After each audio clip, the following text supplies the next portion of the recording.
Hello everybody. তো আজকে নিয়ে চলে এসেছি মাটন কষার রেসিপি। যারা যারা আমাকে বলে যে রেস্তোরাঁর মতন মাংসের কষা কেন আমরা বানাতে পারি না এবং তুই কি করে বানাস সেটা আমাদের বলিস না আর কি, সেটা সিক্রেট রেখে দিস, তাদের জন্য আজকের রেসিপিটা। কারণ এটা আমি বহুবার শুনেছি যে কি এমন করা হয়। তো কিছুই করা হয় না, যা যা উপাদান রয়েছে দেওয়ার জন্য সেগুলো সবকটাই হচ্ছে বাড়িতে আছে, এরকম জিনিসপত্রই, তেমন কিছু নেই। মানে সেই পেঁয়াজ আদা রসুন, সেই লাল লঙ্কা গুঁড়ো, হলুদ, নুন, মিষ্টি, তেজপাতা, শুকনো লঙ্কা, এই সবই। তো যাই হোক, আসল যেটা সিক্রেট ইনগ্রিডিয়েন্ট মাটন কষার সেটা হচ্ছে তোমার ধৈর্য। তুমি কতটা ধৈর্য ধরে মাটনটা কষাতে পারবে ঠায় দাঁড়িয়ে থেকে, সেটাই হচ্ছে আসল, আর কিছু না। তো যাই হোক, আমি প্রথমে আলুটা ভেজে নিলাম, কারণ আমাদের বাড়িতে কেউ আলু না ভাজলে মাটন খাবে না, সে প্রেসার কুকার মাটন হোক কিংবা কষা মাংস হোক, আলু হচ্ছে মাস্ট বাড়িতে। তাই জন্য প্রথমে আলুটাকে একটু প্রিক করে নিয়েছি, মানে ছাড়িয়ে নেওয়ার পরে, খোসা ছাড়িয়ে নেওয়ার পরে আমি আলুটাকে প্রিক করে নিয়েছি ছুরি দিয়ে। তারপরে নুন হলুদ মাখিয়ে ভেজে নিলাম এবং ওই তেলেই আমি প্রথমে আলুটা তুলে নিয়েই চিনি দিয়েছি যাতে প্রপার ক্যারামেলাইজেশনটা হয় এবং সেটাতেই রংটা হবে বেসিক্যালি। সেটা হওয়ার পরে আমি, মানে চিনিটা ভালো করে গলে যাওয়ার পরে আমি শুকনো লঙ্কা আর তেজপাতা দিলাম। তারপরে আমি পেঁয়াজ দিয়ে দিলাম এবং আমার 1 কেজি মাটনের জন্য 650 গ্রাম পেঁয়াজ মতন লেগেছে। আজকে 2 কেজি, আমি 1 কেজির হিসেবে বললাম আর কি, যাতে তোমাদের ওটাকে স্কেল আপ এবং স্কেল ডাউন করতে সুবিধা হয়। তারপরে একটু পেঁয়াজটা ট্রান্সলুসেন্ট হয়ে যাওয়ার পরে আমি আদা রসুন আর লঙ্কা বাটাটা দিলাম, যেটা প্রথমেই দেখেছিলে মিক্সিতে রাখা ছিল, মিক্সিং জারে, সেইটা দিলাম।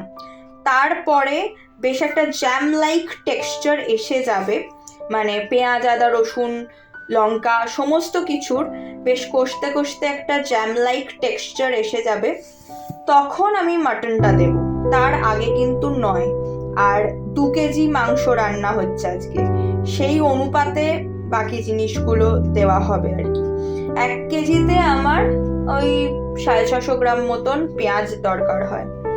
আর লঙ্কা অবভিয়াসলি যে যতটা খাবে সে সেভাবেই দেবে, এবং সবুজ রং দেখে তারপরে যদি কেউ অতিরিক্ত লঙ্কা দিয়ে ফেলে তাহলে কিন্তু কিছু করার নেই।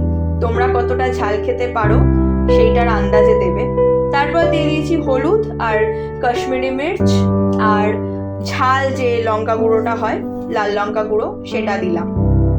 এবং আমি শুকনোই দিলাম, অনেকেই জলে গুলে দেয়। যদি মনে হয় যে লেগে যাবে তাহলে ডেফিনেটলি তোমরাও জলে গুলে দিও, কোনো অসুবিধা নেই। আমার মনে হয়নি যে এটা কোনো অসুবিধার কারণ হবে, তাই জন্য আমি একদম ড্রাই পাউডারটাই দিয়েছি। অনেকেই এর সাথে জিরে ধনে পাউডারও দেয়, আমি দিই না। এবং অনেকেই জয়িত্রী জায়ফল গুঁড়োও দেয়, আমি কিন্তু সেটাও দিই না। তবুও মোটামুটি ঠিকঠাকই হয়ে যাবে, কোনো অসুবিধা হবে না তোমাদের। যদি কেউ এই রেসিপি ফলো করো খুব একটা অসুবিধা হবে না। দেখো কতটা চর্বি থেকে তেল ছেড়েছে, মানে আমি কিন্তু ওইটুকুই তেল দিয়েছিলাম, তারপর কতখানি, মানে একদম রেয়াজি খাসি হতে হবে, নাহলে কিন্তু হবে না। মানে এই রেসিপিটা কিন্তু বেসিক্যালি রেস্তোরাঁর রান্নার মতো। তো খুন্তিটাও পাল্টেছি একটুখানি, কারণ ওই কাঠের খুন্তি দিয়ে না এই যে তলায় লেগে লেগে যাচ্ছে, সেই ব্যাপারটা হবে না। মানে ক্যারামেলাইজড না হলে তো এই কালারটাই আসবে না, সেই জন্য ওই একটু তলায় লেগে লেগে যাবে, তবে অবশ্যই পুড়বে না। তলায় একটু একটু ব্রাউন হবে কিন্তু পুড়বে না, তাহলে কিন্তু ঝোল তেতো হয়ে যাবে, খাওয়া যাবে না। তো সেটাকে আবার একটু ওই খুন্তির খোঁচা মেরে তোমাকে ইয়ের সাথে, মাটনের সাথে মিশিয়ে নিতে হবে।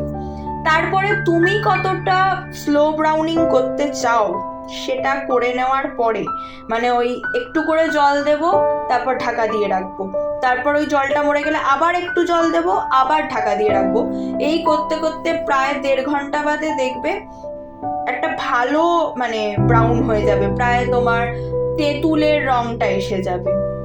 সেটা আসার পরে যতটা ঝোল তুমি রাখতে চাও সেটা রেখে আলু দিয়ে সেদ্ধ করতে বসিয়ে দেবে। এবং তারপরে তো ঘি গরম মশলা যেরকম হয় আর কি। তো ঢাকনা খুলে, আমি এতক্ষণ ঢাকা দিয়ে রেখেছিলাম, ঢাকনা খুলে জাস্ট ঘি গরম মশলাটা দিয়ে নিলাম, নিয়ে গ্যাস বন্ধ করে দিয়েছি। আর এখন তো ডেলিভারি দেওয়ার জন্য রেডি। তো চলো দেখা হবে আরেকটা নতুন ব্লগে। টিল দেন টাটা, সবাই খুব ভালো থেকো, সুস্থ থেকো, সাবধানে থেকো।